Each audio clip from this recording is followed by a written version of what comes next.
Saya pernah berdialog dengan satu orang, doktor dari UIN, gitu kan. Habis khutbah Jumat, dia khutbah Jumat bahas tentang Al-Baqarah 120. A'udzubillahi minasyaitonir walan tarda ankal yahudu walan nasara hatta tattabi millatahum. Kalian Allah mengatakan tidak akan pernah Yahudi Nasrani ya ridho sampai kalian mengikuti agama mereka. Agama kamu hai Muhammad dan pengikutmu akan terus dikejar oleh Yahudi Nasrani sampai kalian mengikuti agama mereka. Dicari 1001 jalah supaya kalian meninggalkan agama kalian. Pertama dia jelaskan Yahudi itu siapa, Nasrani itu siapa, masih bokeh lah. Tapi di tengah-tengah khutbahnya dia bilang, tapi kita tidak boleh mengaku masuk surga sendiri. Karena siapa saja berbuat baik bisa masuk surga. Wah, ini luar biasa kalimat ini nih. Dia turun dari mimbar habis khutbah Jumat, saya datangin. Assalamualaikum warahmatullahi wabarakatuh, saya salaman. Saya bilang, akhi, saudaraku, tadi Anda ini membahasakan di atas mimbar, gitu kan? Kalau semua agama itu sama, semua orang bisa masuk surga, agama apa saja. Maka dia pertama, orang-orang jin ini yang paling pertama dijual sama dia adalah titel, gitu kan? Anda ini siapa? Titelnya apa? Pertanyaan begitu sama saya. Saya bilang, saya Khalid Basama, nggak usah tanya titel, saya nggak jauh dari Anda kok. Nah, waktu itu saya lagi disertasi S3, gitu kan? Saya bilang bukan masalah jual titel di sini. Saya mau tanya pendapat Anda pribadi. Anda seorang dokter dalam Islam kan? Ngajar di UIN. Waktu itu di Makassar masih IAIN. Ngajar di IAIN ya. Iya. Baik. Anda pasti tahu lah. Tidak usah datangkan untuk saya rujukan. Saya tidak butuh referensi. Nggak usah sebutin dari kitab ini, dari buku, nggak usah. Anda pribadi sudah dokter dalam Islam pasti tahu bahasa Arab. Kalau enggak maka makin sulit untuk dikatakan dokter gitu kan. Pasti ngerti bahasa Arab. Bagaimana pendapat Anda pribadi? Tidak usah datangkan buku apapun, tidak usah buku tafsir, tidak usah pendapat ulama Anda pribadi. Firman Allah dalam surah Bayyinah. Anak-anak TPA Muslim hafal tuh. A'udzubillahi minasyaitonirrajim. Innal ladzina kafaru min ahlil kitabi wal musyrikina. Lanjutannya apa? Enggak ada yang hafal. Wajar kita kalah. Innal ladzina kafaru min ahlil kitabi wal musyrikina fi nari jahannam khalidina fiha.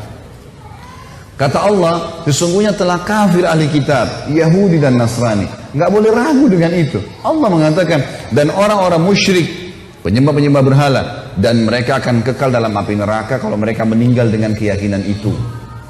Allah yang bilang, Allah bilang mereka kafir, Anda bilang bukan. Coba berikan pendapat, dia nggak bisa ngomong. Terus saya bilang lagi, bagaimana pendapat Anda pribadi dengan hadis Nabi Muhammad SAW, riwayat Imam Muslim. Hadis sahih kata Nabi, tidak ada seorang pun dari Yahudi, Nasrani, Majusi ini penyembah api, penyembah berhala, yang mendengarkan saya diutus menjadi Nabi, lalu tidak beriman pada risalah yang saya bawa, kemudian meninggal dalam keyakinan itu, kecuali masuk neraka. Bagaimana pendapat Anda dengan ini? Tidak bisa ngomong dia cuma bilang, lalu bagaimana perasaan mereka kalau kita ucapkan itu? Saya ketuk lantai masjid, saya bilang ini bukan masalah perasaan saudaraku, ini masalah keyakinan.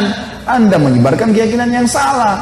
Kalau semua agama sama, saya sama Anda pindah Nasrani aja enak, nyanyi-nyanyi seminggu sekali masuk surga. Hah? Ngapain jadi muslim banyak haramnya? Enak nyanyi seminggu sekali. Buat dosa 50 tahun datang ngaku depan pasturnya, disiramin air masuk surga. Enak benar itu. Ngapain jadi muslim? Susah. Akhirnya ada satu barbel masjid sempat membawa dia dibawa ke ruangan masjid yang lain. Tapi subhanallah, bayangkan orang-orang seperti ini di tengah-tengah umat Islam marah mengendorkan kita dari agama, gitu kan? Marah dianggap Quran harus direvisi, boleh nikah lintas agama, boleh bola, boleh macam-macam. Waktu kemarin kasus lesbian, homoseksual dan segala ini, MUI keluarkan fatwa ini haram, semua dai-dai Islam angkat, orang-orang jil tuh yang ngomong.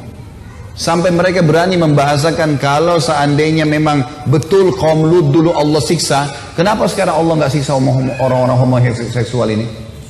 Maka saya jawab teman-teman sekalian, jawaban saya adalah ini kebodohan dari lisan mereka. Masa mau nunggu Allah azab dulu baru berubah? Hah? Itu kan nantang Allah berarti. Kalau Allah turunkan, kalau kamu mau diazab silahkan, gitu kan? Jangan bawa kami nggak mau diazab sama Allah. Karena kalau tentang azabnya Allah ini bahaya, gitu kan? Dan kaum Lut itu satu negeri semua homoseksual. Emang udah parah sekali. Justru bukti cintanya Allah sama manusia masih dikasih kesempatan taubat dulu. Ini kok malah nantang. Buktinya kenapa Allah nggak hukum? Kan itu. Ini bahaya sekali ini. Nah ini generasi-generasi yang lahir dari kampus-kampus yang sengaja dibentuk oleh mereka untuk itu. Ini fakta sejarah.